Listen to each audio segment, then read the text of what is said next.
Прибыв на остров Ланкави, первым делом мы направились к площади Орла в городе Куах. Здесь возвышается величественная 12-метровая статуя красно-коричневого орла с расправленными крыльями, готового взмыть в небо. Орел является символом Ланкави, что отражено в названии острова. Слово Ланкави происходит от малайских слов «хелан» – орел и «кави» – красный. По легенде, орлы, обитающие на острове, однажды спасли его жителей от внезапного нападения, предупредив о приближении врагов. История Ланкави богата событиями и легендами. Около 2000 лет назад острова архипелага Ланкави были частью морских торговых путей между Индией и Китаем. Их население состояло из малайских рыбаков и земледельцев, использующих острова для ведения хозяйства и торговли. После посещения площади Орла мы направились в парк Легенды. К нашему удивлению, мы оказались единственными туристами в этом обширном парке, что позволило нам насладиться его атмосферой. Этот тематический парк площадью около 20 гектаров был открыт в 1996 году и представляет собой зеленый оазис, где мифы и легенды острова оживают через 17 скульптурных композиций. В парке есть площадь, обозначенная на карте как Клок Тауэр.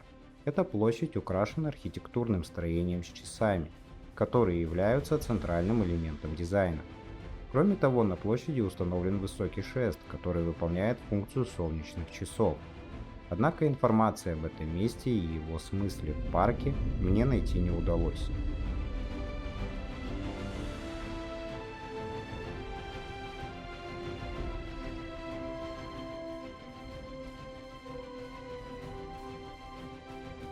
В парке очень много живописных тропинок и дорог.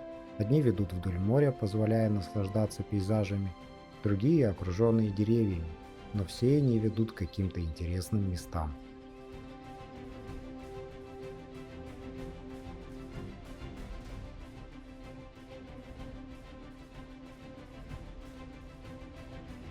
Гуляя по безлюдным дорожкам парка, трудно представить, что когда-то весь остров напоминал это место. Тихий, забытый, с редкими следами человеческого присутствия. В начале 19 века Ланкави находился под контролем малайского султана Кедах. В этот период султан был ослаблен вторжением со стороны сиамских войск, современный Таиланд. В 1821 году Сиам захватил Кедах, включая Ланкави, что нанесло серьезный урон острову.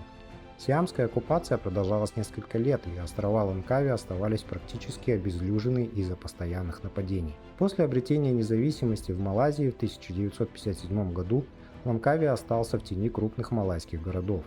Экономика острова продолжала быть сельской и зависела от рыболовства и сельского хозяйства. Однако в 1986 году премьер-министр Махатхир Мохаммад решил превратить Ланкави в крупный туристический курорт. На острове началось масштабное развитие инфраструктуры, и Ланкави был преобразован до неузнаваемости, став магнитом для туристов со всего мира.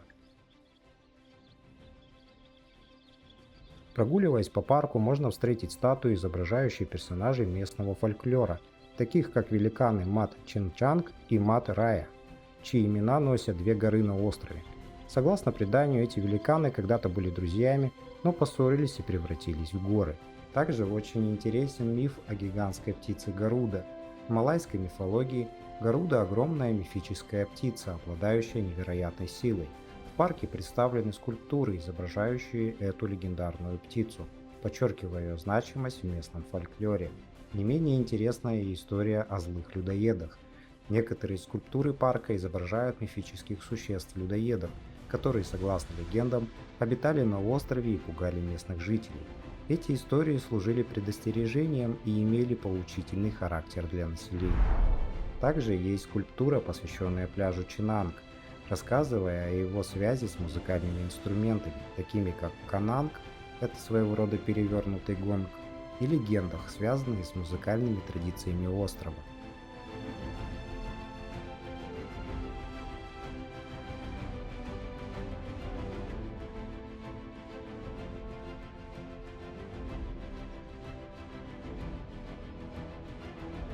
Еще одна легенда, представленная в парке, рассказывает о принцессе Махсури, несправедливо обвиненной в измене и проклявшей остров на 7 поколений вперед. Считается, что именно из-за проклятия Ланкави долгое время оставался в тени, пока не начал процветать в последние десятилетия. Парк легенд не только знакомит посетителей с богатым культурным наследием острова, но и представляет прекрасную возможность для отдыха среди тропической растительности, живописных прудов и ухоженных садов. Информационные таблички на английском языке рядом с каждой скульптурой позволяют глубже понять историю и мифы, связанные с островом Ланкави. Посещение парка легенд в одиночестве позволило нам глубже погрузиться в богатую историю острова, ощутить связь с его мифами и легендами, а также насладиться спокойствием и красотой этого уникального места. После прогулки по парку легенд мы отправились на север острова, где нас ждал наш уютный домик в Танджанру-Вилледж. Мы уже были здесь в 2019 году и с радостью вернулись снова. На следующее утро я решил встретить рассвет на пляже Пантайри Краси Кастом. Его можно условно разделить на две части. Одна часть это общественный пляж, а вторая примыкает к отелю Four Seasons. Несмотря на это, все пляжи в Малайзии общественные, и я спокойно прошел вдоль берега, никому не мешая. Отсюда открывается потрясающий вид на пляж Танджанру, куда мы отправимся позже. Этот пляж считается одним из самых красивых на Ланкаве. Еще это место не только знаменито своими пейзажами, но и тем, что здесь в разные годы останавливались мировые знаменитости, такие как Джонни Депп во время съемок «Пиратов Карибского моря», Гвенни Пэлтроу приезжала сюда в рамках своего wellness-тура, это та самая, которая сыграла Пеппер Потс в «Железном человеке», и Илон Маск в 2022 году, по слухам, отдыхал здесь после посещения конференции в Сингапуре. Также именно здесь в 2015 году снимали шоу «Орла и орешки». После рассвета я вернулся в домик, и мы позавтракали. Затем отправились на наш пляж, ту часть Пантайри Краси Кастом, которая открыта для всех.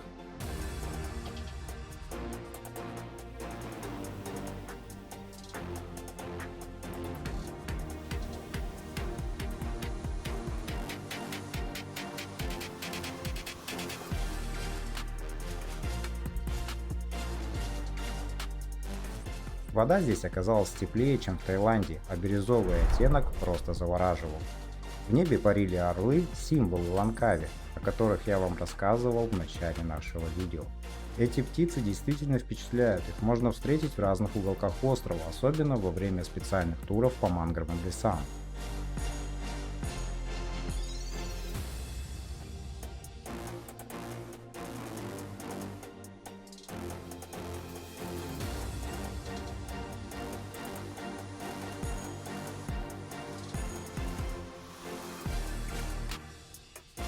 Этот пляж стал для нас местом ежедневного отдыха, купания, прогулки, катания на джетски. На одном из таких заездов мы отправились к соседним островам, чтобы посмотреть на коралловых рыбок.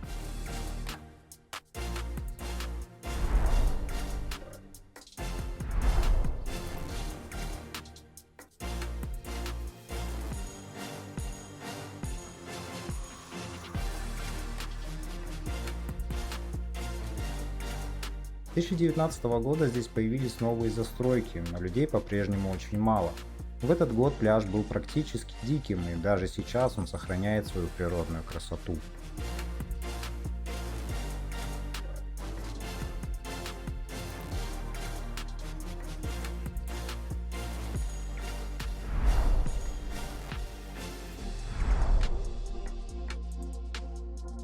Привет, ребята! Ну, как всегда, сорян за звук. Записываю с камеры встроенной, камеры с микрофона встроенного в камеру. Но я решил записать с него, чтобы не доставать, не распаковывать всю эту историю. Мы находимся на пляже Black Sand Beach. Ну, это условный пляж Black Sand Beach по сравнению с другими черными пляжами. Это, конечно, не сравнится. Мы пришли сюда на рассвете для того, чтобы показать вам пляж, пока не слишком жарко. Сейчас, конечно, отлив, и он не раскроет всей своей красоты, конечно же, но кадры с дрона я сейчас вставлю. Этот пляж довольно прикольный, здесь классно провести время, потому что здесь всегда практически тень на протяжении всего дня. Ну, то есть, конечно, когда наступает полдень, солнце над головой, тут, наверное, уже никуда не спрячешься. Ну вот, сзади меня деревья, за которыми все-таки можно спрятаться куда-то. Вот, есть качельки для инстаграмных фоток, все как вы любите. Вот, наверное, вот такой вот красивый ракурс.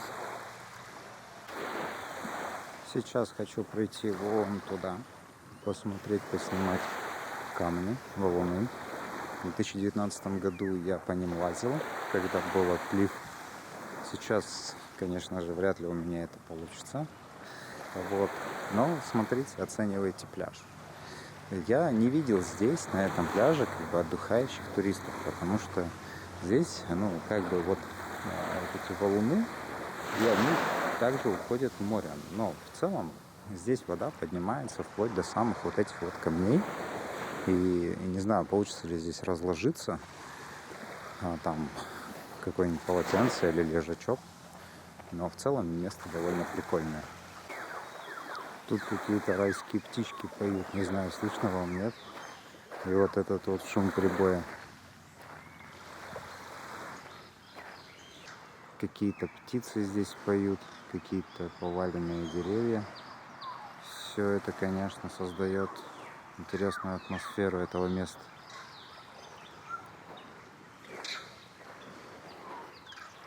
Да, пляж действительно интересный и уединенный. Я его почему-то недооценил в прошлый раз.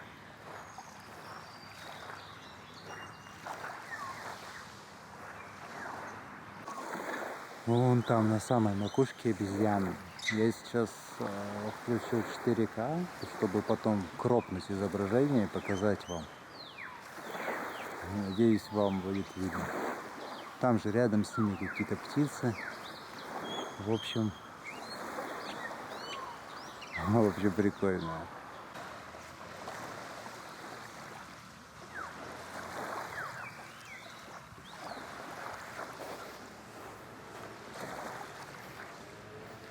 Интересно, что там за камнем? А за камнем очередной черный пляж. В общем, вот такое интересное место, этот Black Sand Beach. То есть здесь реально много уединенных пляжей, мест интересных, с камнями, с песком. Здесь нет мусора. Ну да, там на ветках сетка висит какая-то, но в целом это место приятно удивило. Здесь никого нет, здесь нет никакой застройки. Здесь, в общем, здесь можно отдохнуть. Единственное, что здесь обезьяны, которых я вам записал. Поэтому сейчас я пролечу над этим местом на дроне и покажу вам, как это выглядит с высоты. На следующий день мы отправились на соседний пляж Пантай Пасир Хитам. В переводе означает «пляж черным песком», который находится всего в 20 минутах ходьбы вдоль берега от нашего домика. Этот пляж действительно уникальный, песок здесь черный, перемешанный с обычным золотистым. Причем это не вулканический пепел, как можно было бы подумать. Ученые объясняют этот феномен наличием минералов, которые вымываются из прибрежных скал, но местные жители верят в легенды. Первая легенда – война между Королевством моря и Королевством суши. По местным преданиям давным-давно существовали два могущественных королевства – Дарта – суша и Лаут – море. Принцесса из Королевства моря влюбилась в принца суши, но их союз не был одобрен, и между двумя государствами вспыхнула война. В битве использовались не только мечи, но и магия, и в один момент берег охватило черное пламя, оставившее след в виде темного песка. Вторая легенда о птице Гаруде и римском принце. Согласно местному фольклору, когда-то могущественный Гаруда, мифическая птица, почитаемая в индуистской и буддийских культурах, влюбилась в прекрасную принцессу, однако она уже была обещана римскому принцу. Разгневанный Гаруда вступил в ожесточенную битву с принцем, пытаясь похитить девушку. Их схватка была столь яростная, что обрушила небесный огонь на землю, обуглив песок и оставив на берегу черные следы, которые мы можем видеть и сегодня. Эти две истории перекликаются с мифами, которые мы уже слышали в парке легенд в Ланкаве. Там мы с вами видели птицу Гаруда, а также принцессу из Королевства моря в виде русалки. Сегодня пляж с черным песком – это красивейшее место с валунами и деревьями. Здесь нет застроек, и природа сохраняет свою первозданность. Этот пляж – живое напоминание о легендах острова, о битвах, о любви и о мифах. Именно такие места делают Ланкави особенным. Сегодня мы отправились в Oriental Village у подножья горы Мат-Чинанг. Это не историческая деревня, а современный комплекс, созданный для комфортного отдыха туристов. Тут много уютных кафешек и сувенирных лавок. Именно отсюда отправляется знаменитая канатная дорога Skycap, ведущая на вершину одной из самых древних гор Малайзии. Возраст горы Матчинанг 550 миллионов лет. Она считается одной из древнейших геологических образований в Юго-Восточной Азии. Канатная дорога была построена в 2003 году малазийской компанией, а техническую поддержку обеспечивали специалисты из Австрии. Ее называют инженерным чудом, потому что часть опор стоит прямо на скалах, а подъем на высоту 708 метров проходит практически без промежуточных точек. Расстояние между главными опорами составляет 919,5 метров. Это один из самых длинных участков без промежуточных столбов в мире. А подъем осуществляется в капсулах со стеклянным полом, через которые можно смотреть вниз. Скорость до 30 км в час, и весь подъем занимает около 15 минут. Skycap считается одной из самых круто наклонных канатных дорог в мире. Угол наклона в некоторых местах достигает 42 градуса. Подъем ощущается как настоящая воздушная экспедиция. Гора Матчинанг – одна из двух легендарных гор-братьев, превращенных в камень за свою вражду.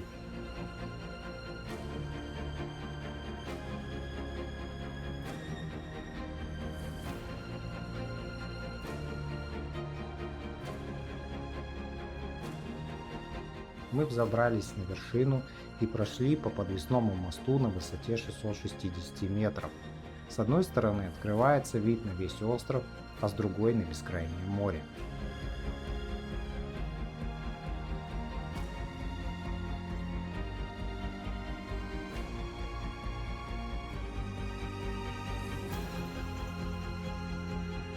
Но на этом исследование мифов Ланкави не заканчивается.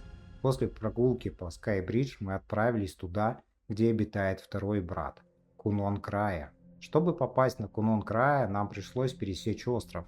Эта гора самая высокая на Ланкаве, ее высота 881 метр. По легенде, именно здесь окаменел второй брат после ссоры. Дорога к вершине петляет через джунгли, а в определенных местах даже можно встретить местных обезьян. Но самое интересное ждет наверху. Здесь стоит заброшенный отель. Раньше это был Кунон-Края Гольф-резорт, элитное место с панорамным видом. Но спустя годы он закрылся, оставив после себя таинственные руины. Сейчас здание обросло легендами. Местные говорят, что оно проклято.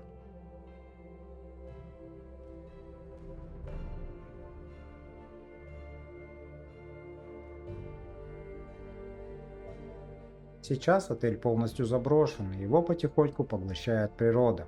Там все еще остались здания, но они выглядят мрачно. Выбитые окна, облупившаяся краска, следы разрушений. Иногда туда приезжают смельчаки и исследователи заброшек, но в целом место превратилось в загадочную руину на вершине Ланкави, опутанную слухами и поверьями. Местные жители также рассказывают, что на горе водятся духи и привидения. Согласно малайским поверьям, вершина гор – это место, где живут древние духи-хранители. Некоторые туристы утверждали, что ночью там слышали странные звуки, как будто кто-то ходит по пустым коридорам.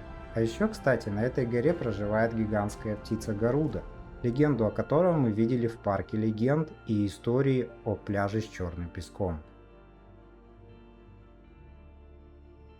Так что две горы брата по-прежнему хранят свою историю. Одна стала символом развитого туризма, а вторая – местом тайн и мистики. Но что, если их память живет не только в камне? Вода – вечный рассказчик. Она помнит все и передает историю дальше. Мы спустились с горы, чтобы посмотреть на водопад Дуриан. Дорога до него живописна, окутанная джунглями и камнями.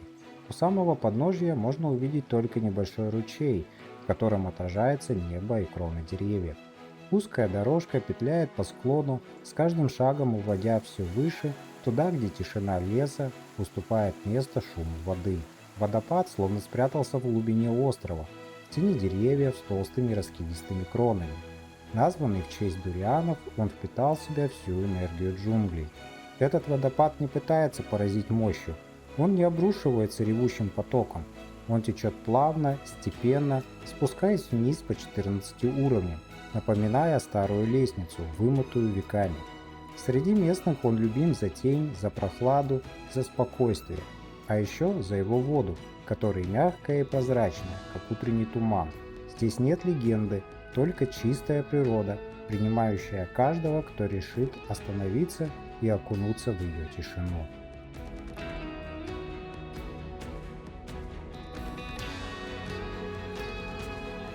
А вот и водопад Тымарун, совсем другой. Он как суровый гигант. Этот водопад не приглашает, а бросает вызов. С высоты почти 200 метров он течет вниз, рассыпаясь на тысячи ручейков. 3 уровня, 3 ступени. Сейчас в сухой сезон он выглядит не так яростно, как в дождливый, но стоит начаться дождям, и он пробуждается, грохоча по скалам, как грозовая река, прорвавшая каменные оковы.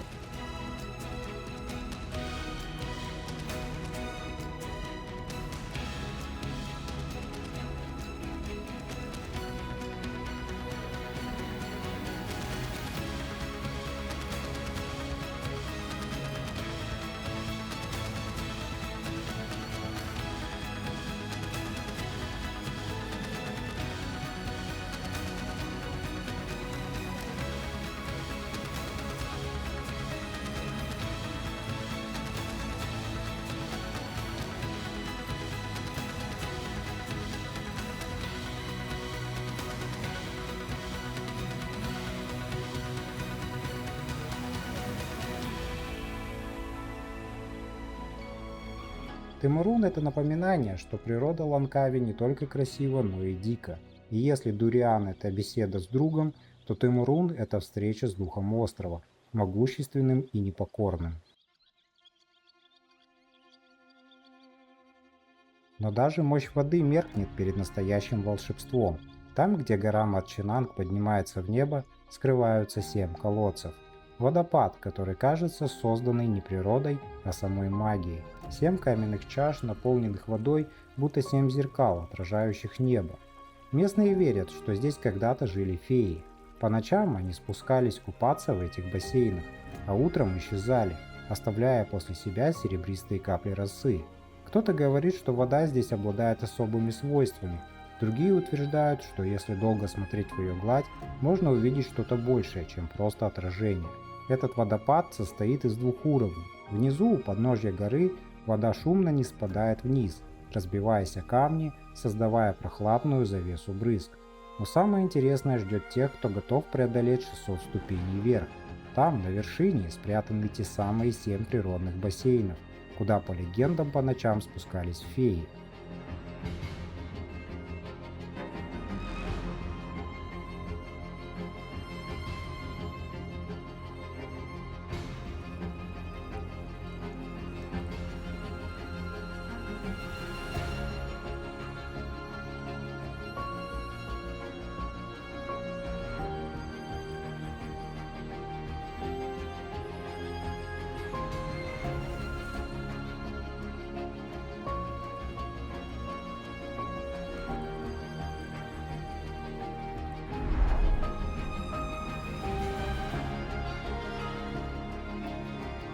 Но и это еще не все. Если углубиться в джунгли, выше самих колодцев, можно найти еще одно скрытое чудо.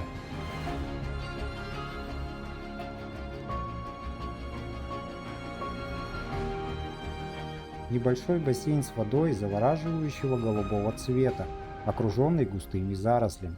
Он будто приглашает окунуться, предлагая ощущение уединения и тишины, прерываемое лишь шумом воды и шепотом леса.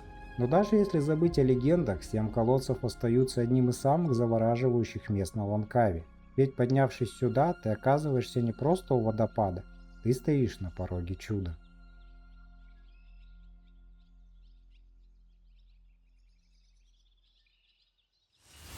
После посещения водопада Seven Wells мы направились обратно домой, но не смогли проехать мимо Телага Харбор Марина. Это небольшая, но очень уютная марина, место, где швартуются яхты. Там стояло несколько десяток лодок, а какие-то как раз отправлялись в море. Атмосфера была настолько притягательная, что мы остановились и решили немного исследовать это место. Телага Харбор не просто стоянка для яхт, это своего рода культурный уголок Ланкави. Прямо к марине примыкает пляж Пантай-Кок, который местные называют Paradise Beach. И не зря. В левой его части, на узком заливе, куда заходят лодки, стоит маяк Пердана Куэй Лайтхуас. На первый взгляд он кажется старинным, будто из старого морского романа. Но присмотревшись, мы поняли, он относительно новый.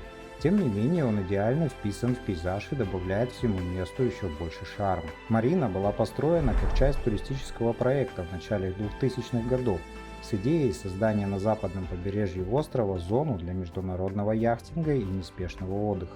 Здесь чувствуется европейский дух, чистые дорожки, ухоженные здания, но при этом все окружено зеленью и горами. Сочетание почти магическое.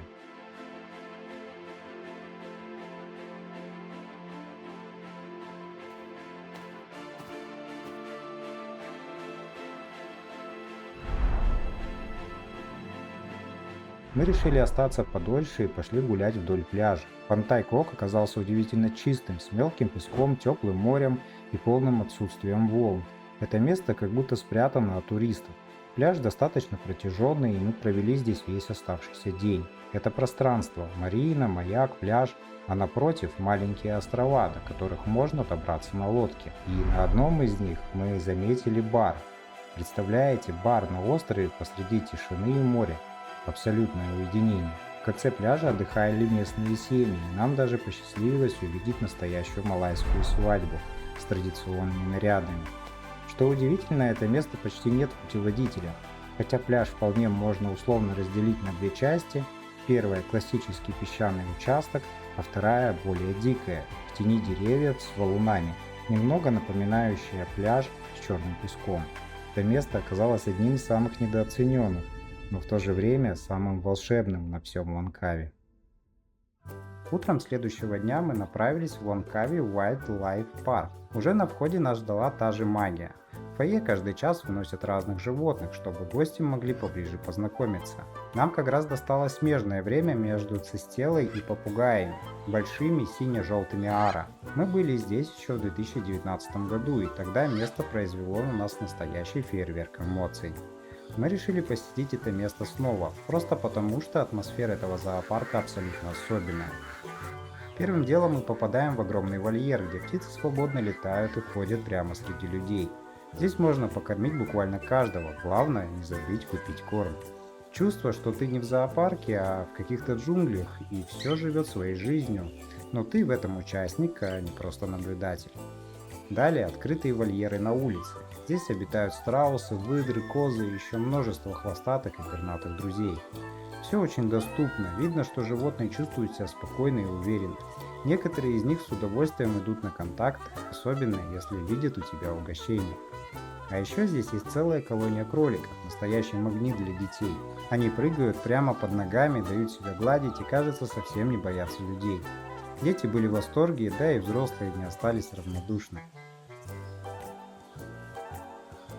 А на выходе вольер с орлами, которые летают с ветки на ветку и чистят перья. И в самом конце настоящие сервалы, миниатюрные дикие кошки с окрасом гепарда и длинными лапами, грациозные, наблюдательные и совершенно гипнотизирующие. На самом деле животных здесь намного больше, чем я вам их показал.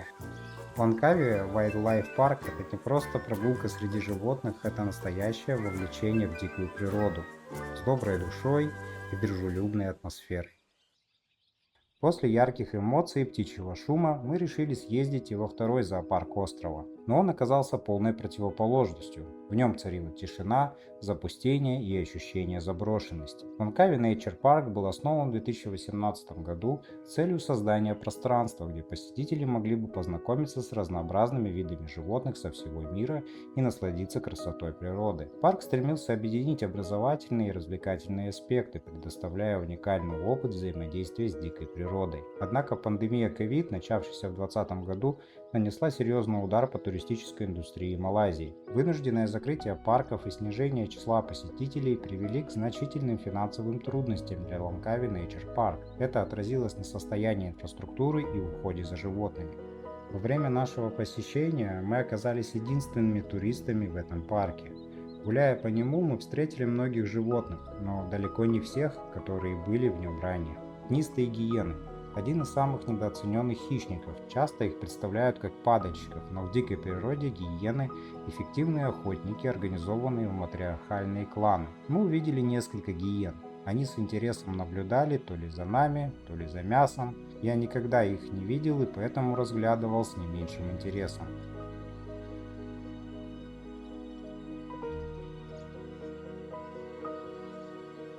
Бинтуронг. На вид смесь медведя, кошки и кого-то еще. Его так и называют кошачий медведь. Он лениво лежал на бревне, и его густая шерсть свисала по бокам. Известен тем, что пахнет попкорном. И правда, если прислушаться, аромат слегка сладковатый. В природе бинтуронги играют важную роль в экосистеме. Они поедают фрукты и распространяют семена деревьев, особенно фиговых. Этот бинтуронг выглядел старым и умиротворенным, будто философ, наблюдающим за медленно текущим временем.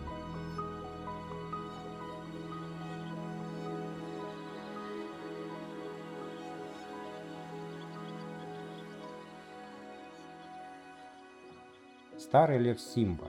Настоящее имя. Он вышел из тени и, прихрамывая, прошелся вдоль вольера. Его грива проредела, взгляд был уже не хищный, а скорее задумчивый. В глазах какая-то грусть. Лев был символом величества этого места, сейчас же он, кажется, просто доживает свои дни в одиночестве. И все равно он внушал уважение. Леопарды, брат и сестра. Они украшения парка. Сестра – черная пантера с гладкой блестящей шерстью. Под определенным углом сквозь черный оттенок проступают пятна. Брат – классический пятнистый леопард. Когда они ходят по вольеру, видно, как они общаются. Трутся головой, наблюдают друг за другом. Пантеры – это не отдельный вид, а просто леопарды с меланизмом, редким генетическим отклонением. Их родители также живут в этом парке, но они прятались в другом вольере. А какие уматные вообще. Там получается леопард и пантера. Какие уматные. Погладить хочется. Да, иди погладь их, конечно. Вот он. Вот тебе National Geographic в прямом эфире. Вот писал, что здесь милые сотрудники. Ну, они с животными работают. Как можно быть не милым, когда ты работаешь с животными? Они же прекрасные. Смотри, играют, воюют на хищников. How long he live? He can live until 20 to 25 years. 25. Yeah. 25 лет. 25 лет, да? 25 лет живут вот они примерно, но им сейчас 7 лет.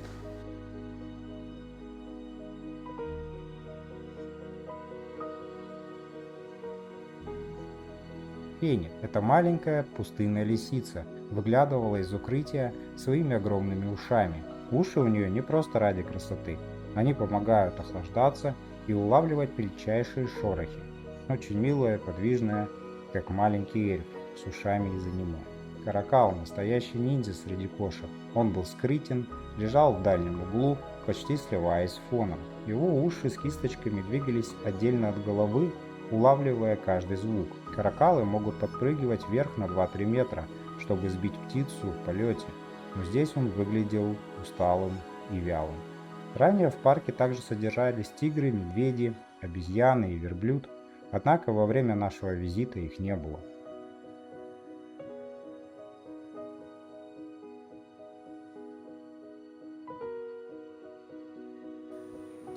А теперь верблюдов нет. Погибли. Может, погибли, может. А может быть где-то маленький. Нет, скорее всего, да, он просто умер там от старости, верблюд. И все, А но денег на нового нет. а денег на нового нет, да. И содержания его нет. Я думаю, верблюд как бы тоже денег стоит. Да. Раньше вот здесь, получается, заходили вот в эту штуку. И можно было на верблюда посмотреть. Сейчас верблюда нет. Вот такие заброшенные вольеры, да? Получается, здесь столько заброшенных вольеров, сюда еще можно столько животных подселить. То есть нет. Здесь тоже кто-то жил когда-то. Сошли мимо. Окей. 1 километр по мангровым джунглям. Короче, до ковида эта Они катались. лодка, да, использовалась чтобы кататься по мангровым лесам.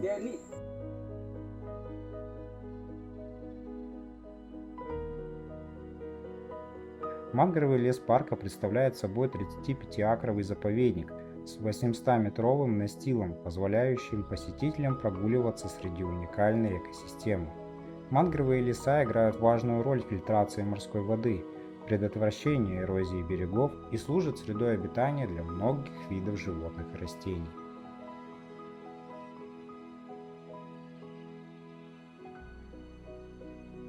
Посещение Ланкави Natural Park оставило у нас смешанные чувства. С одной стороны, было грустно видеть упадок и отсутствие многих животных, с другой, мы были впечатлены усилиями сотрудников, которые, несмотря на ограниченные ресурсы, продолжают заботиться о парке и его обитателях. Это место напоминает нам о хрупкости природы и о важности ее сохранения для будущих поколений. Здесь мы купили сувениры для нашего проекта путешествия, потому что считаем, что любой сувенир должен иметь какой-то смысл. Но мы благодарны тем, кто остался, тем, кто продолжает заботиться о животных, тем, кто делает это не ради прибыли, а потому что иначе нельзя. После посещения Ланкави Nature Park мы отправились на пляж Танжин-Ру. Именно отсюда отправляются лодки и экскурсии по мангровым лесам. Но так как мы уже побывали в самом сердце мангров, прошли весь маршрут пешком, через тень, корни и тишину, нам не хотелось смотреть на это все с воды. Хотя местные гиды обещают увлекательные истории, кормят орлов прямо с лодки и знают каждую извилину водных каналов, в этот раз мы решили просто остаться на берегу и прогуляться по одному из самых уединенных и красивых пляжей острова.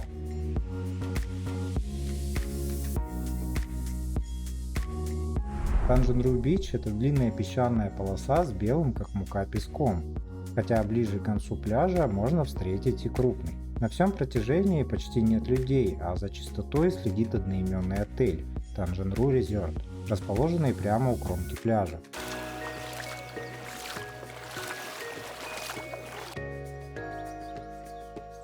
В 2019 году нам довелось попасть сюда во время сильного отлива. Зрелище было завораживающее. Море отступило так далеко, что по песчаной косе можно было пешком дойти до острова Боба-Рок напротив. Вода с двух сторон обтекала в узкий перешеек, создавая перекрестное течение. А когда прилив начинал возвращаться, местные работники пляжа подавали сигнал аэрозольным звуковым рожком, предупреждая, что пора возвращаться, пока коса не скрылась под водой.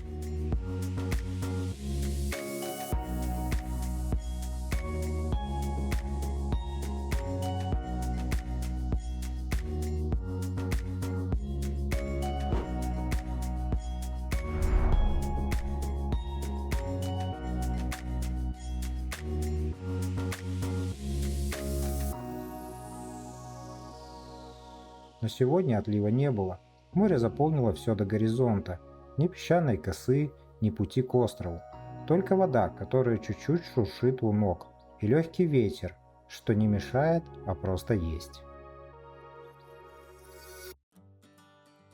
После прогулки на пляже Танжин-Ру мы направились домой, но день для нас еще не закончился. По пятницам в наш район приезжает ночной рынок, и мы не могли упустить шанс заглянуть туда. Все-таки это идеальное место, чтобы почувствовать настоящий Ланкави, со вкусами, запахами и местной атмосферой. Сам рынок открывается в 5 часов, когда еще довольно светло.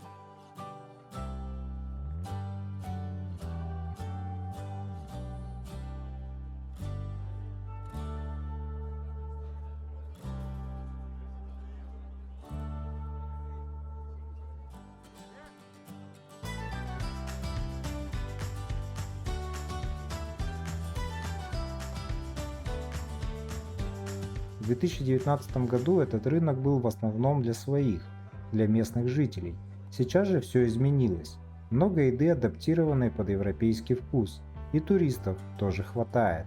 Но при этом он не потерял своего уюта. Осталась та же простота, улыбки продавцов, шум жаровин и аромат специй в воздухе.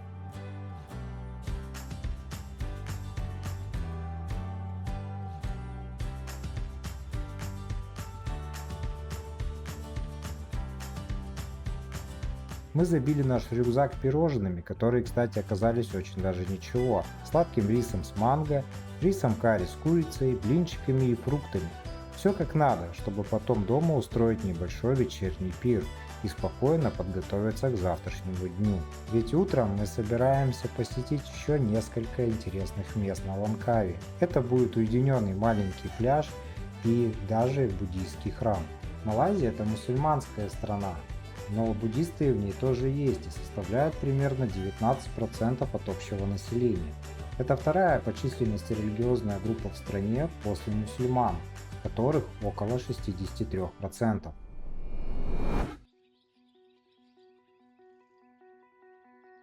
Утро началось с того, что мы отправились на один из самых уединенных пляжей этого побережья – Сэнди Скалс. Путь к нему пролегал через джунгли, а сам пляж скрыт среди зелени, будто природный амфитеатр.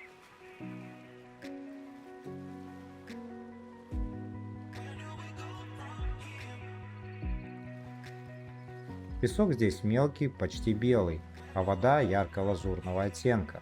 Картина тропического рая. Привет, ребята, привет, комьюнити. Еще раз извините за звук. Если он будет прям очень плохой, я, конечно же, его исправлю на монтаже. Ну вот за моей спиной вот этот вот пляжик. Название я где-нибудь сейчас выведу. Я и до этого знал, что этот пляж очень хорош. Он реально такой, знаете, типа а-ля Мальдивы. То есть в нем прям очень такая хорошая водичка.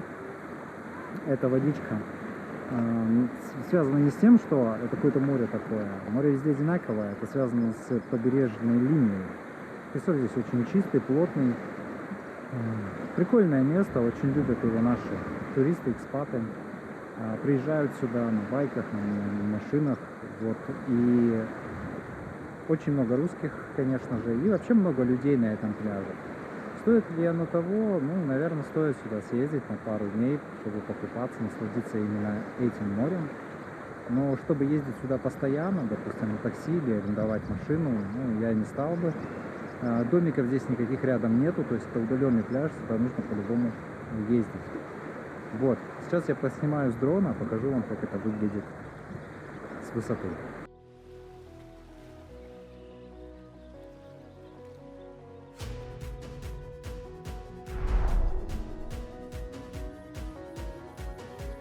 Пляж имеет форму полумесяца, в его правой части есть тропа, ведущая вверх, в сторону обзорной площадки. Мы подняться туда не смогли, так как тропинка была разрушена.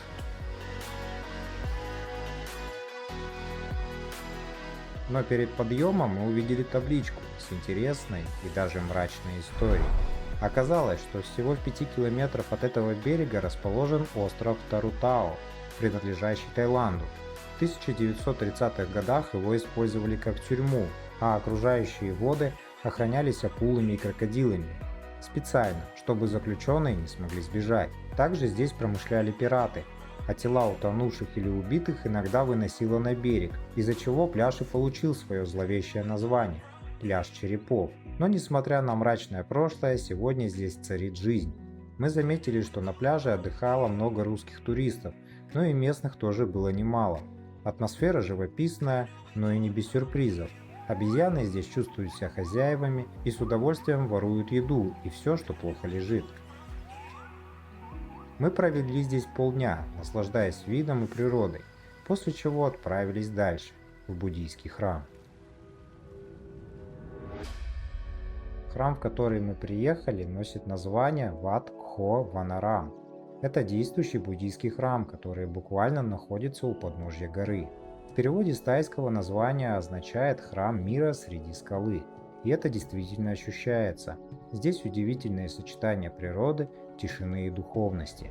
Храм известен своей огромной статуей Будды, вырезанной прямо в каменной стене. Статуя выполнена в тайском стиле Тхеравада, одном из самых древних направлений буддизма, который распространен не только в Таиланде, но и в Шри-Ланке, Лаосе, Камбодже и Мьянме.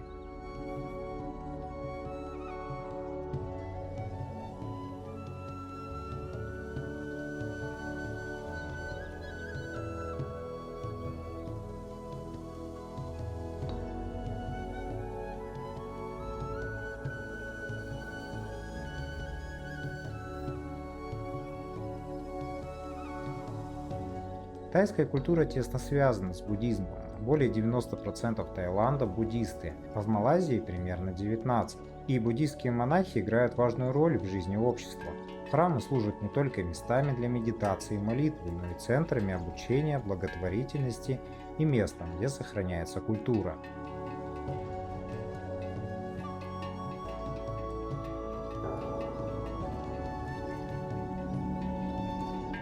Wat Ho Vanaram – это не туристический аттракцион, а действующий монастырь. Здесь можно встретить монахов, услышать мантры и увидеть, как местные жители приносят подношения.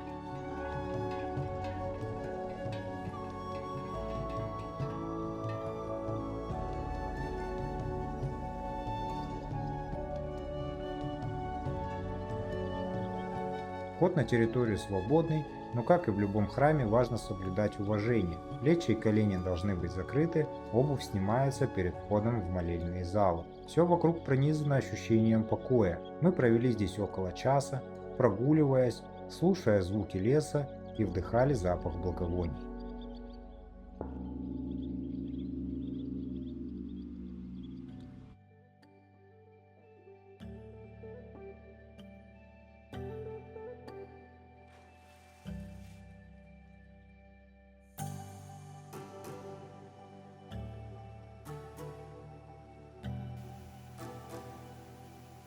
За время нашего путешествия мы уже успели насладиться купанием в водопадах, отдыхом на пляжах и даже покататься на джет-ски к ближайшим островам. Подъезжая к ним, мы останавливались, ныряли, кормили рыбок и рассматривали подводный мир под водой. Сегодня наш путь лежал в аквапарк Splash Out Langkawi, место, где вода превращается в источник адреналина и веселья. Splash Out Langkawi – первый тематический аквапарк на острове, расположенный в городе Куах, всего в 20 минутах езды от международного аэропорта Лангкави.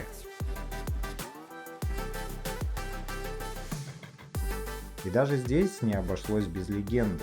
Помните историю о двух братьев, которые поссорились на женитьбе своих детей и стали двумя горами? Так вот, во время ссоры разлился казан соусом, и место, где он попал, назвали Куах, то есть буквально место, где пролился соус. Куах в переводе с малайского означает соус или подлива. Парк занимает площадь 12 акров и предлагает 12 уникальных водных аттракционов, вдохновленных морскими путешествиями и приключениями.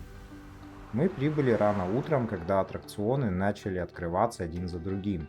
Если вы планируете провести здесь хотя бы полдня, у вас будет возможность опробовать все горки и развлечения. Для детей предусмотрены безопасные зоны, такие как Spring Island, это фонтан с мини-горками, а взрослые могут испытать острые ощущения на адреналиновых горках.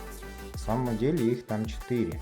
Это Poseidon's Revenge, стремительное падение в трубе с неожиданным стартом, Rage and Racers, многополосный спуск на перегонки, Shipwreck Falls, имитация водного падения с корабля, и Perfect Storm, гигантская воронка со спуском под углом 40 градусов. Особенно запомнилась горка Perfect Storm, которая напомнила мне, что даже в контролируемой среде аквапарка можно ощутить прилив адреналина, сравнимый с прыжком с обрыва. В целом, посещение аквапарка стало ярким и запоминающимся событием нашего путешествия, добавив еще одну водную главу в нашу коллекцию приключений. Привет, ребята! Привет, комьюнити! Подходит к концу наш отпуск на этом замечательном острове Лангкави. Я надеюсь, вам понравилась эта передачка, вам понравилось то, что я снял для вас, хотя это и не было каким-то профессиональным видео, но все-таки я постарался его сделать максимально качественно. Что запомнилось? Остров Лангкави – прекрасное место, уединенное место, где нет вот этих толп туристов, как в Таиланде, нету полыни на каждом углу и толп людей со всех уголков мира. Здесь действительно уединенное место, этот остров больше заточен под такой семейный спокойный отдых. Да, здесь есть бары, есть какие-то развлечения, но остров разделен как бы на локации. Есть локация с Ченангом, там в основном проходят все фаер-шоу, там бары, рестораны, дорогие интересные отели. Есть район Кедаха, это деловой центр, там где мы гуляли в парке легенд, там мы были в Океанарио, этом в аквапарке. И там же скульптура, вот это вот большой памятник орлу, потому что Ланкави он переводится как остров орлов или орлиный остров. В общем, все легенды, которые здесь построены, они построены местными жителями и основываются на каких-то легендах, в общем. И парк легенд тому доказательство. В этом парке представлены разные легенды, истории, которые собраны с каждого уголка этого необычного острова. Также здесь, конечно, есть ватерспорт, это джетски, вот эти все парашюты. Но мы не такие экстремальные, мы просто катались лишь на одних джетски. В целом я доволен отдыхом. Я здесь был в 2019 году, остров изменился, в нем появилась какая-то застройка. Но эта застройка, знаете, 2-3 дома не критично, скажем так. Я думаю, что через, возможно, 10 лет остров застроится и какие-то пляжи наполнятся туристами. Но сегодня здесь чистая теплая вода, здесь прекрасные разные пляжи, есть как Смукоево-Зурные. Мы были на маленьком пляже, да. Есть вот такие пляжи, на котором мы провели большую часть отпуска, пляж Танжинру, который имеет и черный песок, и крупный песок, и мелкий песок, и плавный заход, а где-то резкий заход, и тут же располагается отель Four Seasons. В общем, мы практически каждый день были на море. Мы жили в прекрасном домике, где был бассейн, это на случай каких-то пасмурных дней. В целом ландшафт разнообразный, есть и сопки, и горы, и снорклинг. В общем, есть все, что нужно. Остров Ланкави действительно прекрасное, уютное место для того, чтобы провести здесь свой отпуск. Виза для россиян на 30 дней. И тут, наверное, стоит сказать о том, как здесь работалось. Интернет здесь такой же, как и в Таиланде, 5G. Это очень хорошо. Скорость соединения приема и отдачи высокая, до 500 мегабит в секунду, но есть нюанс. Биржа Binance в этой стране, в Малайзии, не работает, она забанена. По причине того, что регулятор Малайзии в 2021 году выдвинул требование биржи зарегистрироваться как профессионального то ли участника торгов, то ли представителя биржи. Короче, в общем, сами погуглите, или я где-то здесь сейчас вставлю эту новость. Binance, конечно же, отказался, и вроде как они предъявили требование уйти из страны. И тут непонятно, то ли они сами ушли, Binance добровольно ликвидировался, да, то ли Малайзия все-таки его забанила. В любом случае, некоторые IP-адреса Binance напрямую здесь не работают. Соответственно, торговать через какой-то терминал или напрямую на бирже без каких-то сторонних программ подмены IP-адреса невозможно. Единственное, что мне удалось сделать, то есть я записал для вас ролик, в котором сказал, что не могу торговать здесь через терминал, но спустя время мне удалось настроить API-ключи Tiger.com, Tiger, да, и через Tiger я все-таки торговал. То есть мне удалось.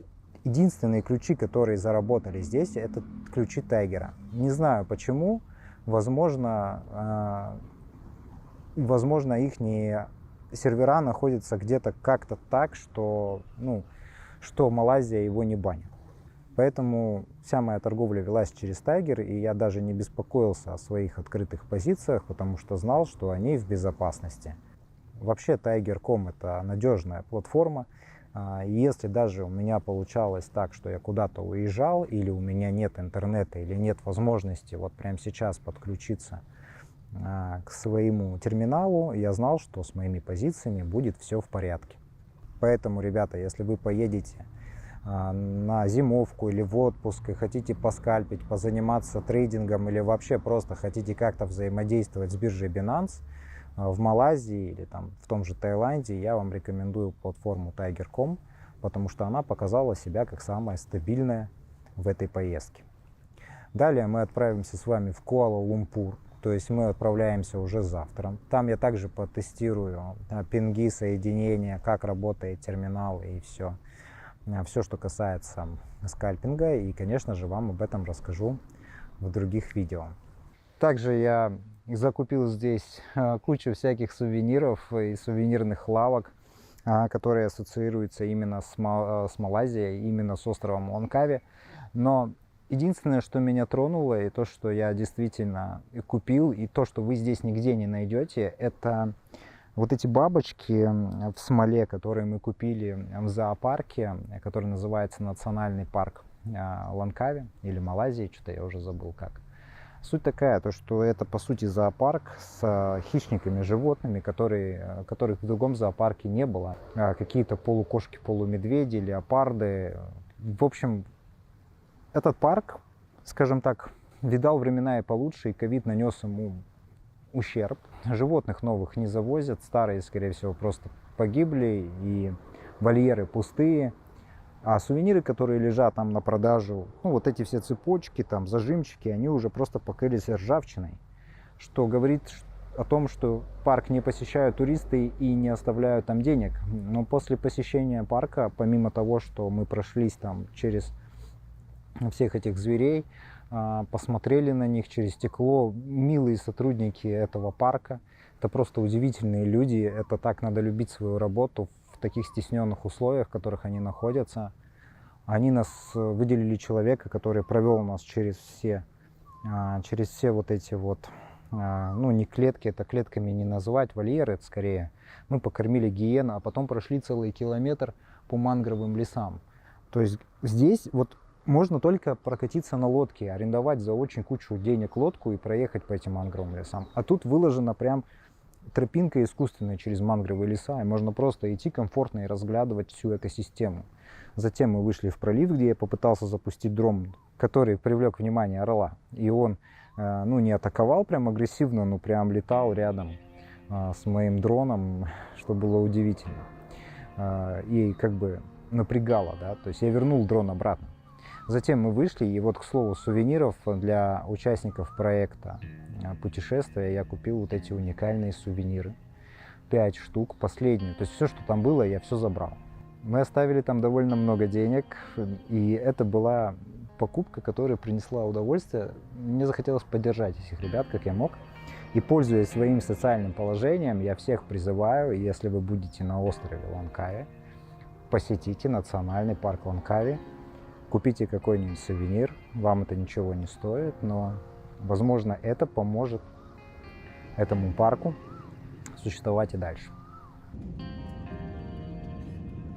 Сегодня мы прощаемся с Ланкави, островом легенд, теплых закатов и неспешных утр.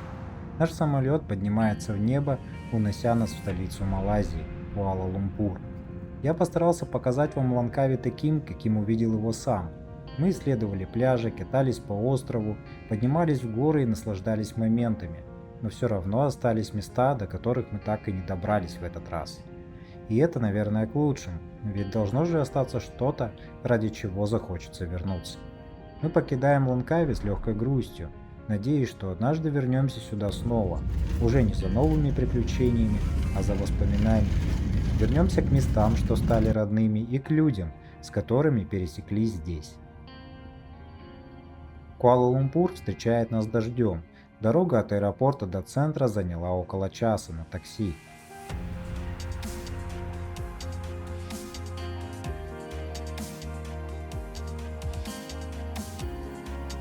Уже в темноте, когда город зажег свои огни, мы заселились в наш отель, прямо с видом на знаменитые башни Петронас. Впереди завершающий этап нашего путешествия. Здесь мы пробудем всего 3 дня, и за эти 3 дня мы посетим несколько мест. И начнем мы с башни близнецов Петронас.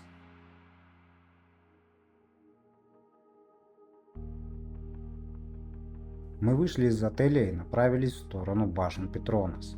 Днем город живет своей размеренной жизнью. Высокие здания, чистые улицы, зеленые парки. Везде чувствуется ритм мегаполиса, но без суеты. Город выглядит свежо, ухоженно, и в нем почему-то легко дышится. Куала-Лумпур – столица Малайзии, место, где Восток встречается с Западом. Современные технологии, исламская архитектура, китайские кварталы, колониальные здания – все это переплелось в одном городе, и символ этой синергии стали башни-близнецы Петронас. Когда-то они были самыми высокими в мире – 452 метра. Сейчас, конечно, уже не рекорд, но их мощь и красота никуда не делись. Это не просто офисы нефтяной компании, это гордость всей страны. То, как она развивает экономику, помогает инфраструктуре, поддерживает культурные и технологические инициативы, реально впечатляет.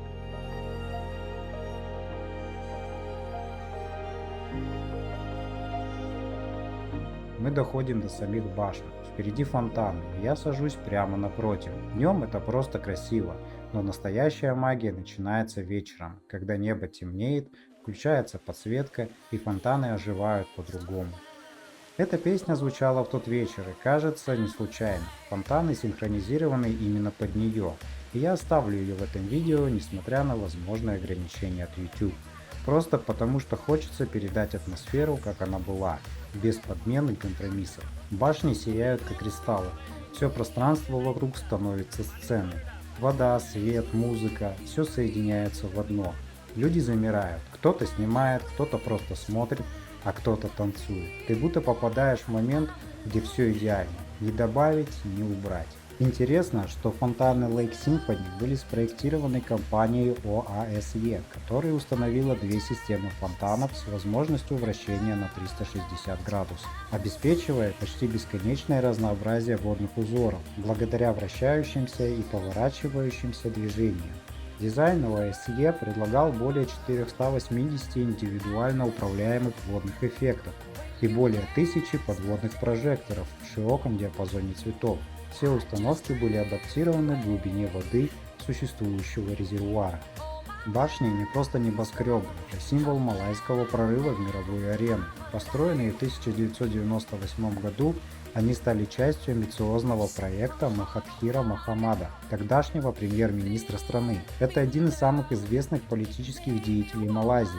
Он был премьер-министром дважды, с 1981 по 2003 год, и затем с 2018 по 2020, став самым возрастным главой правительства в мире. Его цель была проста – показать, что Малайзия способна на большее, чем от нее ожидали. Башни должны были стать архитектурным манифестом, доказательством, что страна может быть современной, сильной и узнаваемой. Проект доверили аргентинскому архитектору Сезару Пелли. Он придумал уникальную структуру, вдохновленную исламской геометрией. Восьмиконечная звезда, встроенная в стеклянно-стальную оболочку. Башни построили за рекордные 6 лет. Для фундамента пришлось бурить глубже, чем когда-либо делали в Юго-Восточной Азии. Почва здесь нестабильная. Но все получилось, и с тех пор башни стали не только домом для Петронас, но и сердцем Куала-Лумпура. Рядом создали KLC парк, зеленую зону, где каждый элемент выверен. Даже пруд, где теперь фонтаны, был частью общего плана. Это не просто вода для красоты, это визуальный мост между городской суетой и тишиной природы. Фонтаны оживляют это пространство, заставляют его петь. И делают это каждый вечер, независимо от того, кто пришел – турист или местный житель. Я смотрю на эти фонтаны и думаю, это ведь просто город, просто архитектура, инженерия, электрика и насосы, но все вместе это искусство. Это как симфония. Малайзия через шоу будто говорит: смотри, мы умеем красиво, современно и с душой. И в такие моменты хочется просто быть, не бежать, не говорить, а стоять и ловить дыхание. У каждого города есть сердце. У Куала-Лумпура оно здесь.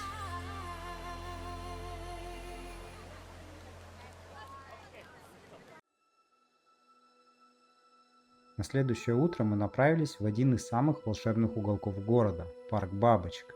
Это место – настоящий оазис посреди мегаполиса. Парк Бабочек был основан в 1992 году, и сегодня это один из крупнейших крытых садов бабочек в мире.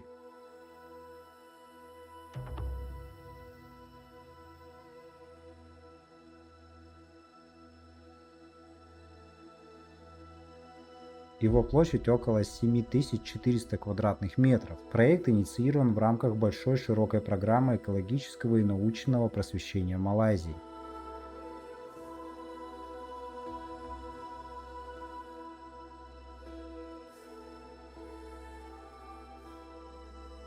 Здесь живет более 5000 бабочек из разных уголков Юго-Восточной Азии, особенно с Малайского архипелага. Они свободно летают среди тропических растений, фонтанов и ручьев. Многие виды крайне редки и находятся под защитой.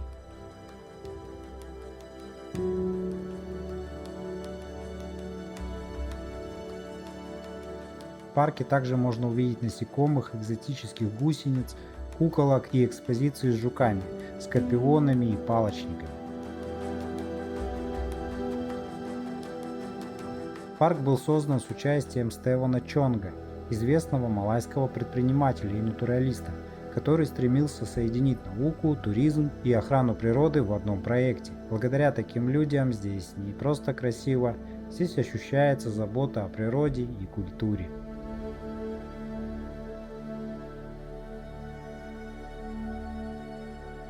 Привет, ребята! Я нахожусь в парке бабочек в Куала-Лумпуре. Это место довольно интересное, необычное.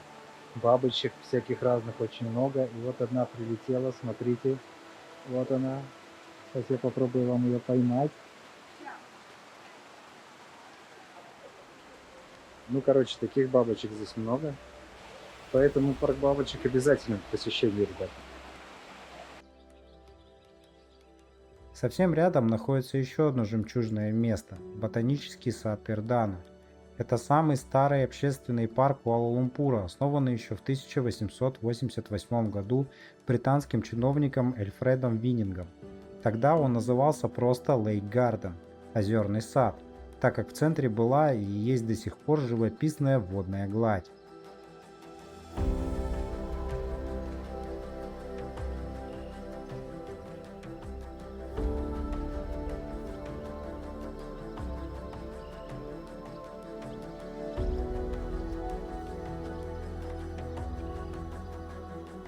Название Пердана не случайно. В 1975 году парк был переименован в главный озерный парк в честь второго премьер-министра Малайзии Туна Абдулла Рузака, одного из ключевых архитекторов независимости страны.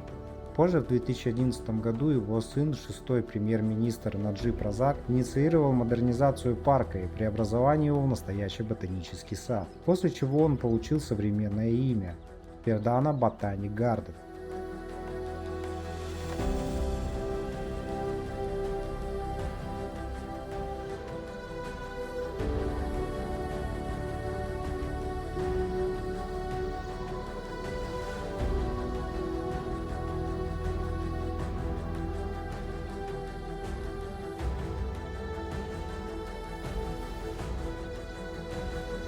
Сегодня здесь представлены тысячи видов растений, от пальмовых бамбуков до редких орхидей. Сад поделен на тематические зоны – леса, водные сады, зоны кактусов и даже сад ароматов. Это место идеально подходит для прогулки, отдыха, размышлений и просто для того, чтобы почувствовать природу.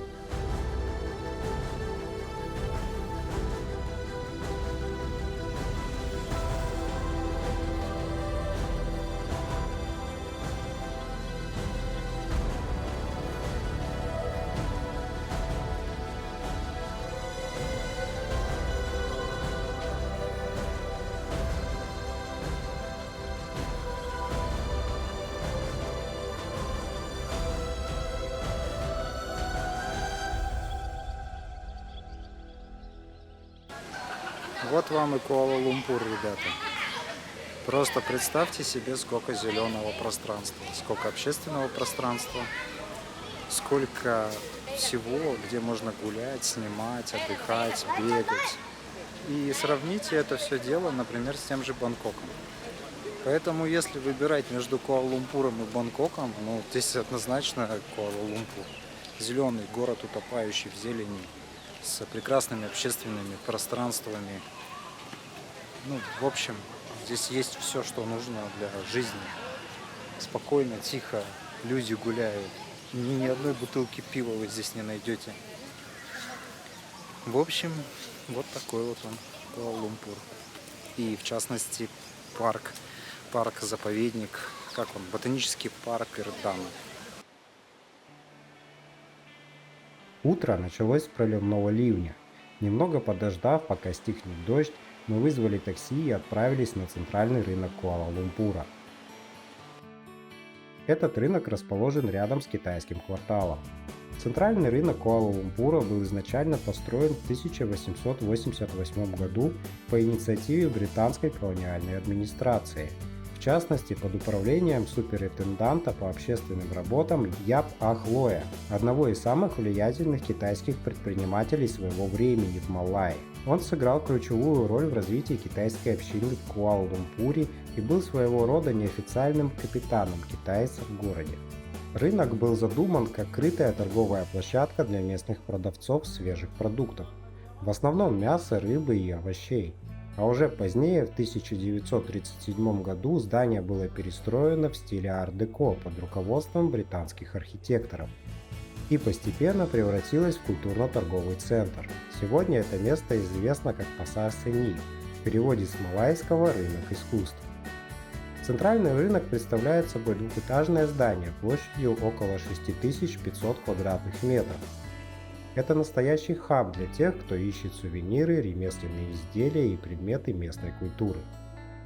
На первом этаже в основном продаются сувениры, изделия ручной работы, магниты, фигурки, батик, а также разнообразные безделушки. Цены, к слову, оказались даже немного выше, чем на Ланкаве. Мы прошли весь зал, выбирая подарки для участников проекта путешествия. Затем поднялись на второй этаж. Там нас ждали уютные кафе, а также лавки с тканями, медной латунной посудой, традиционной малайской одеждой и украшениями. Мы пообедали в одном из кафе, еда была не только вкусная, но и очень доступной по цене. После обеда мы вышли на улицу и отправились бродить по городу, без четкого маршрута, просто наслаждаясь атмосферой, архитектурой и неожиданными открытиями за каждым поворотом. Первым делом мы оказались у River of Life, одного из самых красивых и фотогеничных проектов по благоустройству города. Это набережная, где реки Гамбак и Кланг сливаются в одну, образуя живописную точку с фонтанами, подсветкой и отражением старинной архитектуры в воде. На стене одного из зданий вдоль улицы Лебох-Пасар-Бисар нас ждал еще один сюрприз. Огромный мурал, расписанный вручную. Это не просто граффити, а настоящее художественное полотно, рассказывающее о повседневной жизни старого Куала-Лумпура. Рыбаки, уличные торговцы, мангровые деревья – все это оживает в красках. Автор работы – малайский художник Юсуф Махади, и этот мурал стал частью городского проекта по возрождению набережной. Он вписался сюда так органично, что кажется, будто здесь был всегда. Место это сразу располагает к фото, но что важнее, к размышлению о том, как уличное искусство может сохранять и передавать дух города сквозь поколения.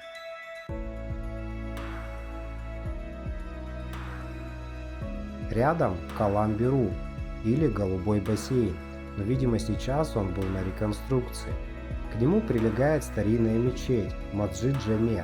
Построенная в 1909 году, она стоит как раз на месте слияния двух рек и считается духовным истоком города. Белоснежные купола, красно-белые кирпичные арки и пальмы вокруг создают ощущение уюта и глубокой истории.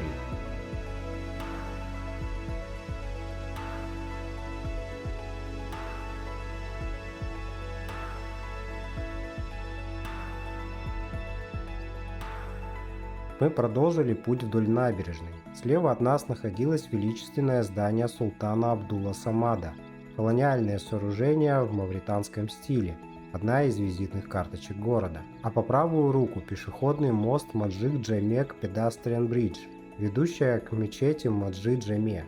Стоя на этом мосту, я остановился на мгновение и посмотрел на башню с часами здания султана Абдул Самада. В этот момент они пробили 4 часа. И нам пора возвращаться. Привет, ребята, привет, комьюнити. Вот и заканчивается мое путешествие, оно подходит к концу. Я нахожусь в городе Куала-Лумпуре, нахожусь я здесь уже 3 дня, и я много всего снял. В рамках этих 2 дней, которых у меня было, я постарался снять максимум об этом городе. Долго здесь задерживаться нет никакого смысла, потому что это все-таки столица, город довольно дорогой. За последние 6 лет многое поменялось. Город стал более приспособленный для пеших туристов, что благоприятно способствует притоку новых людей и инвестиций в город. Сейчас еще видите такое время, когда наступает китайский Новый год, и много китайских туристов заполняют все свободное пространство. Сейчас я нахожусь в своем жилом комплексе, который я арендовал в этом году, я арендовал в 2019 году на 21 этаже. Вообще в комплексе почти 50 этажей. Это вот такая лаунж-зона, здесь немножко шумно, но я попробую на монтаже убрать весь этот шум. Надеюсь, у меня все получится, потому что мне очень хотелось записать это сообщение именно здесь, то есть именно с этого места. Мы прибыли в Куала-Лумпур из Лангкави.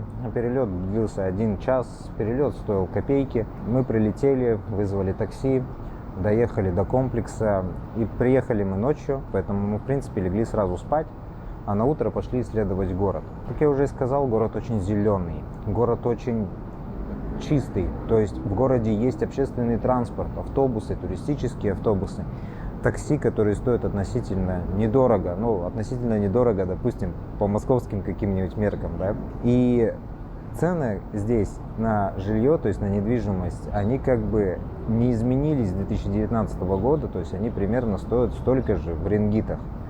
Понятное дело, что в рублях все меняется. Но вот еда стала намного дороже, ребят. Если раньше мы, допустим, с женой могли здесь пообедать, условно говоря, там за 50 рингит, может быть за 60, сейчас на 3 человек у нас получается в районе 150 рингит. Мы живем в самом центре, и я понимаю, что в центре стоит дорого.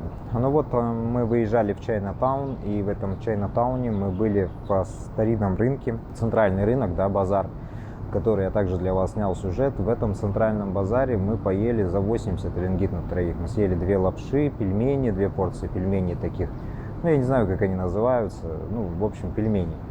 Вот, и мы поели на 80 рингит, и меня это так порадовало, что я поел нормальной человеческой еды, а не вот этой вот модной, которая продается здесь, в этих фешенебельных ресторанах. Последние вот эти 2 дня, я не хотел бы, понимаете, рассказывать о еде, потому что об этом очень много всяких ютуберов рассказали. Я все-таки бы хотел сосредоточиться больше немного на том, как здесь можно провести время, и о том, как здесь дела обстоят с трейдингом, да. Смотрите, начнем с первого. Как я уже сказал, можете просто выходить и просто идти и гулять. И хочется снимать все. То есть понятно, что здесь есть какие-то культурные достопримечательности, там старые какие-то дома, мечети, может быть, есть современные небоскребы, в которые хочется залезть, там башня Минара, на которую я, кстати, не пошел, потому что она стоит очень дофига, то есть и мне так и непонятна причина этой стоимости. Я не стал на нее подниматься. Вообще, я хотел подняться на башню Минара, там был ресторан, который назывался «Атмосфера 360». Вот ты берешь столик, и вот она вот так вот крутится вокруг, за час делая оборот, и ты, сидя на столике, как на смотровой, обворачиваешься вокруг этой башни. Сейчас этот ресторан не работает, и когда я туда приехал, я узнал о том, что он не работает. Я думал, поднимусь просто так, и выяснилось, что это стоит просто каких-то космических денег, и я не стал туда подниматься. Мы просто вызвали такси и поехали на Центр-маркет. В Центр-маркете мы провели почти остаток дня, потому что это место действительно интересное. Много интересных людей продают разные вещи, от сувениров до одежды. И там в этом Централ-маркете есть большой фудкорт, в котором мы, как я уже говорил, пообедали за 80 рингит. Дальше мы просто вышли из него и пошли, куда глаза глядят. И вообще Центр-маркет — это, скажем так, сердце Чайнатауна. И когда мы ехали на такси вдоль Чайнатауна, я видел вот эту вот китайскую недобросовестность. То есть это грязь, мусор, мешки с мусором, которые стоят, видимо, на тротуаре. По всей видимости, это все, конечно, убирается, но китайский менталитет остался. И когда ты едешь, ты видишь эту грязь. Но когда ты приезжаешь в центр, куда-то в центр этого китайского квартала, там все чисто. Да, очень много людей, очень много туристов. Причем мне показалось, что именно европейских туристов там больше, чем здесь на башнях Петронас. И вот мы вышли и пошли, куда глаза глядят. Мы гуляли очень долго. Мы просто шли и наслаждались этим городом, потому что там есть действительно что посмотреть. Просто прекрасно все, понимаете? Вот куда ни посмотри, везде чувствуется какой-то такой подход, знаете, к озеленению и удобству граждан. То есть, чтобы людям было удобно ходить, дышать этим всем, ну, находиться здесь. То есть, видно, что власти думают о городе и о своих жителях. Далее мы вызвали такси и поехали обратно. Но тут я еще хочу сказать пару слов о шопинге. Да? Шопинг в Куала-Лумпуре это что-то. Шопинг навалом, любые бренды, какие хочешь. Причем, смотрите, очень много торговых центров. Они все раскиданы по всему городу. И прикол в том, что они плюс-минус все одинаковые. То есть все бренды, которые есть, они представлены во всех этих супермаркетах, ну, торговых центрах, молах. То есть без разницы, в какой мол вы поедете. В этом моле будут все бренды. Вот. То есть просто какой ближе к вам, туда и езжайте, даже вообще не думайте. А цены везде одинаковые. Что на Ланкаве мы покупали левайсы, что здесь. Левайсы, цены одинаковые, ну, такое ощущение, что во всех сетках, ну, по всей Малайзии. В общем, по шопингу все. Теперь по поводу трейдинга хочу сказать. Трейдинг в Куала-Лумпуре – это отдельный вид извращения, потому что на Ланкаве работал Bybit, да, то есть можно было что-то еще придумать, как-то P2P, там что-то вывести, там, ну, в общем, как-то обменять крипту. Здесь даже Bybit не работает, то есть в Куала-Лумпуре не работает ни Binance, ни Bybit, вот по OKEX не знаю. Но вот эти две биржи не работают, все, забанены. Это накладывает определенные ограничения и на скальперскую торговлю. И я тестировал разные терминалы, разные подключения. И здесь, в Куала-Лумпуре, так же, как и на Ланкаве, работают только Tiger. Вообще, Куала-Лумпур это, понимаете, ну, сложно сказать, что здесь что-то про технологии. Скорее, здесь про финансы. И вот технологии и финансы действительно идут рука об руку, когда ты исследуешь этот город. Если мы попробуем сравнить Куала-Лумпур и Бангкок, то для меня Куала-Лумпур самое идеальное место, если сравнивать эти два города по каким-то критериям. Когда ты находишься здесь, ты понимаешь, что ты находишься в центре каких-то событий, вокруг тебя постоянно что-то происходит. И очень здорово одновременно с этим иметь доступ ко всем интересующим меня инструментам вместе с Tiger.com. За эти 3 дня с нашей группой проекта путешествия мы прошли несколько интересных тем. Было совершено несколько интересных сделок, которые я показывал на стриме. В общем, Куала-Лумпур действительно оставил о себе впечатление финансового, современного города, который приспособлен не только для жизни, но и для скальпинга. Даже несмотря на те ограничения, которые Малайзия вводит к криптовалютам, ну или в частности к биржам. И сегодня у нас с вами, ребята, 28 января. Сегодня я улетаю домой через Пекин. Мне предстоит большая дорога длиною почти в 3 дня. По приезду домой я сяду и начну монтировать это видео. Мне уже не терпится приехать домой, вернуться в свой дом, который 2 месяца простоял без меня, потискать свою кошку, приехать в офис и протереть пыль со своего рабочего места. Потому что какое бы ни было это путешествие, каким бы замечательным и красивым ни были те места, которые я посетил, лучше дома ничего нет. Наша поговорка «в гостях хорошо, а дома лучше» очень точно отражает мою ситуацию. Сегодня мы улетаем из Куала-Лумпура.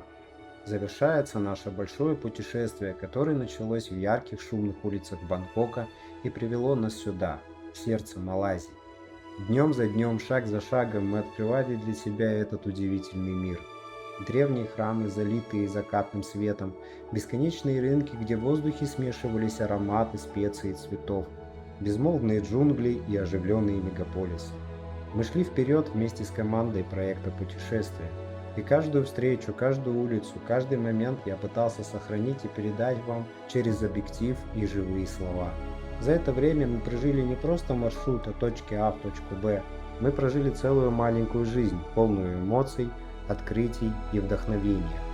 Сегодня мы возвращаемся домой, но в сердце остается что-то большее, чем просто воспоминания. Остается ощущение свободы и полета, ощущение, что мир велик, красив и ждет каждого, кто готов сделать первый шаг. И где бы вы ни находились сейчас, помните, что самые большие открытия начинаются с мечты. Мечтайте, торгуйте, путешествуйте.